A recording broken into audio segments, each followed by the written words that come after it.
reproductive system. First, this is the urinary bladder, and this is the rectum. Anteriorly, the urinary bladder, and we have the urethra, and posteriorly, we have the rectum and the anus. So, this is the uterus. Uterus continues into the vagina. This is the anterior fornix of vagina. This is the posterior fornix of vagina, and this is the uterine cavity. Then we have the broad ligament of the uterus. Broad ligament of the uterus is actually the covering of the fold of the peritoneum. This fold, this covering, along with the covering of the rectum, here forms the recto-uterine pouch, or also known as the Douglas pouch. And between the bladder and the uterus, it forms the vesical pouch. Between the bladder and the uterus, it forms the utrovesical pouch. Okay? Then this all is the broad ligament.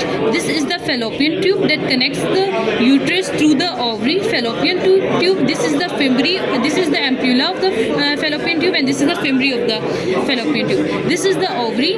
This is the round ligament of ovary, and this is the round ligament of the uterus. Ligament of ovary, we can identify it because it connects the ovary with the broad ligament.